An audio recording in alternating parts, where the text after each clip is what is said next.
देखो 28 प्रकार के नरक हैं, भिन्न भिन्न पाप करने वाले, भिन्न भिन्न पाप करने वाले व्यक्ति भिन्न भिन्न नरकों को भोगते हैं।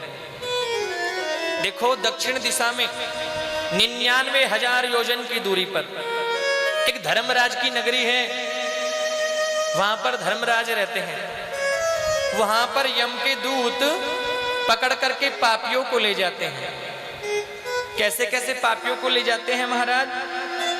बोले जो रिश्वत लेता है ना, जो रिश्वत लेता है उसे यम के दूत पकड़ करके तामिश्र नरक में ले जाते हैं। जो झूठ बोलता है, रिश्वत लेता है, उसे यम के दूत पकड़ करके तामिश्र नरक में ले जाते हैं। जो पराया धन, पराई स्त्री का हरण करता है, उसे यम के दूत पकड़ करके अंध तामिश्र नरक में ले जाते हैं। महाराज जो व्यक्ति निर्दोष प्राणियों को मारता है, उसे यम के दूत पकड़ते हैं, रौरव नरक में ले जाते हैं, बड़ा कष्ट देते हैं। वहां पर रूरू नाम का एक कीड़ा होता है, जीव के एक तरफ से प्रवेश करता है, दूसरे तरफ से निकल जाता है, शरीर को छलनी जैसा बना देता है, जीव तड़पता है, हाय हाय करता है, मुझे छोड़ दो छोड़ दो, मरना चाहता है लेकिन मर नहीं पाता, क्योंकि वो सूक्ष्म शरीर होता है, वो कष्ट पाने के लिए मिलता है। अरे देखो जो जीव निर्दोष प्राणियों को मार करके खा जाता है ना, उसे यम के दूत पकड़ करके कुंभी पाक नरक में ले जाते हैं। ये सुनकर के राहुगण कहने लगा, महाराज ये कुंभी पाक क्या होता है? ये कुंभी पाक क्या होता है? ये सुनकर के भरत जी कहने लगे, अरे देखो जो जीव अपने शरीर को रिष्ट पुष्ट बनाने के लिए, अपने शरीर को बलिष्ठ बनाने के लिए निर्दोष प्राणियों को मार करके खा जाते हैं, यम के दूत पकड़ करके उन्हें कुंभी पाक नरक में ले जाते हैं। कुंभी पाक नरक में बड़े बड़े तेल के कड़ाहे उबलते रहते हैं, यम के दूत पकड़ करके उस जीव को तेल के कड़ाहों में डाल देते हैं। वहां पर जीव पकोड़े जैसा फूल जाता है, तड़पता है, हाय हाय करता है, मरना चाहता है लेकिन मर नहीं पाता, बड़ा कष्ट पाता है महाराज।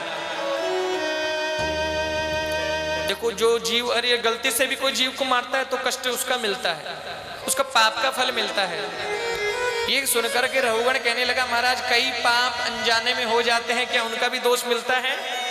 बोले हाँ। अरे रास्ते में चल रहे हैं, चैटी मर गई, दोष हो गया। आप भोजन बना रहे हो और चूल्हे में लकड़ी लगाई, कोई जीव जंतु उसमें मर जाते हैं, दोष हो गया। मकान बना रहे हैं, मकान बनाते समय कई जीव जंतु, छोटे छोटे जीव मर जाते हैं, दोष हो जाता है। इन सब का पाप भी व्यक्ति को लगता है। इसलिए लिखा है छोटे छोटे दोषों से बचने के लिए व्यक्ति को 5 यज्ञ जरूर करने चाहिए। क्या?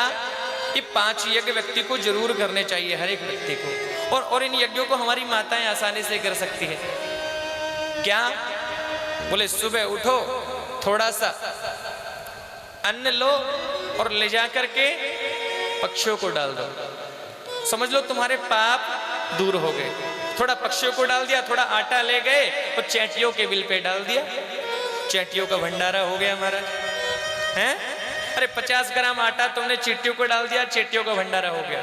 मुझसे पूछ रहे थे पुरुषोत्तम जी, बोले गुरुजी वो सब डाल सकते हैं कि नहीं डाल सकते? अब बोले रोज मैं थोड़ा थोड़ा करता हूँ। तो ये बहुत अच्छी बात है पुरुषोत्तम भैया, ये जो आप थोड़ा थोड़ा करते रहते हैं ना। अरे हो सकता है तुम रोज 500 लोगों को भोजन ना करा सको, लेकिन तुम थोड़ा सा 50 ग्राम आटा ले जाओ, 500 क्या 5000 चैटी उसके अंदर खा जाएगी महाराज। 100 ग्राम अन्न ले गए, पक्षियों को डाल दिया, 500 पक्षी उसके अंदर खा लेंगे, तुम्हारा तो भंडारा हो गया। एक रोटी रात की बच गई, रात को अंतिम जो आटा बचे ना, उसमें एक रोटी निकालो, लास्ट की अंतिम वाली रोटी कुत्ते को डाल दो, तुम्हारे घर से बीमारी चली जाएगी, रोग कष्ट दूर हो जाएगा। वो कुत्ते को डाल दो। पहली रोटी जो बनाओ उसमें थोड़ा मीठा डाल करके गाय को दे दो, घर में लक्ष्मी आएगी, खाने वाले लोगों की बुद्धि शुद्ध रहेगी। ये यज्ञ हमारी माताएं, भाई बंधु सब आराम से कर सकते। और देखो सब पापों से बचने का एकमात्र उपाय है। ये उपाय तो छोटे छोटे पापों से बचने के लिए है, लेकिन कहा व्यक्ति से कैसा भी पाप हो जाए और यदि वो भगवान से क्षमा प्रार्थना कर ले और भगवान का नाम ले तो सब पापों से मुक्त हो जाता है। ऐसा नहीं कि आज पाप किया, कल भगवान का नाम ले लिया, परसों फिर पाप कर दिया, फिर तो महाराज वो 10 गुना 100 गुना 1000 गुना चढ़ जाएगा।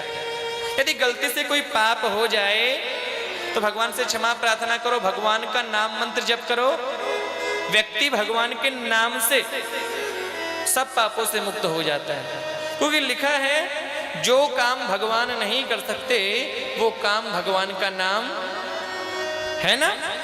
लिखा कि भगवान राम जी को जब समुद्र पार करना था तो राम जी जिस समुद्र को पार ना कर सके, उस सागर को कौन पार करके गया बिना पुल के?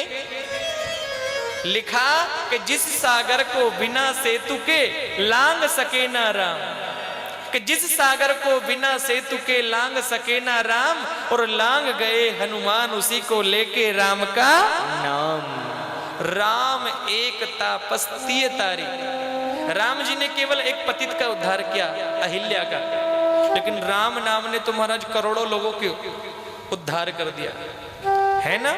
राम एक तापस्तीय तारी, नाम कोटि खल कुमत सुधारी।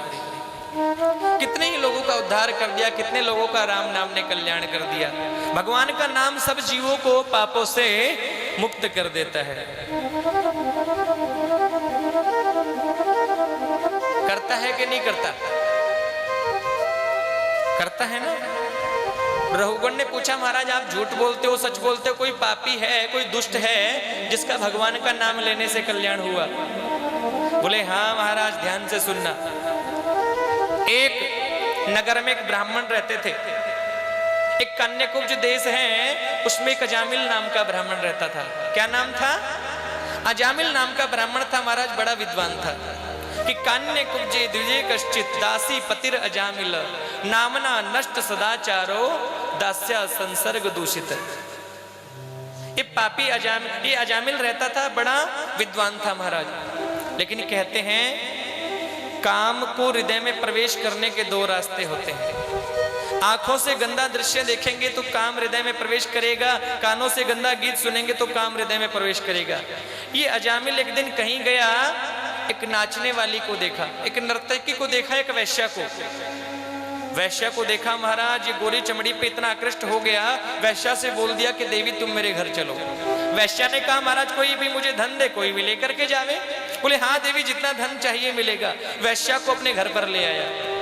अब वैश्या को घर पर लेकर के आया, दरवाजा खटखटाया, अजामिल की पत्नी निकल करके आई। वैश्या ने कहा बोले ये कौन है? अजामिल कहने लगा ये मेरी पत्नी है। वैश्या कहने लगी तुम्हारे घर में तुम्हारी पत्नी फतनी रहेगी तो मैं नहीं रह सकता, या तो तुम्हारी पत्नी को रखो या मुझे रखो। कहते हैं गोरी चमड़ी पे इतना आकृष्ट हो गया महाराज, ऐसा कामांध हो गया, अपनी निर्दोष पत्नी को घर से बाहर निकाल दिया, अपने बच्चों को घर से बाहर निकाल दिया, पत्नी को बाहर निकाल दिया, वैश्या को घर में रख लिया।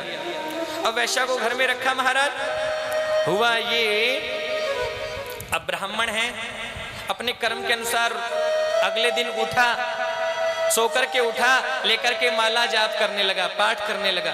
और जैसे ही माला जाप करने के लिए बैठा, क्या बोलना पड़ेगा? राधे राधे। अरे जोर से बोलो। राधे राधे। अरे अब तो एक बार जोर से बोलो जी। राधे राधे।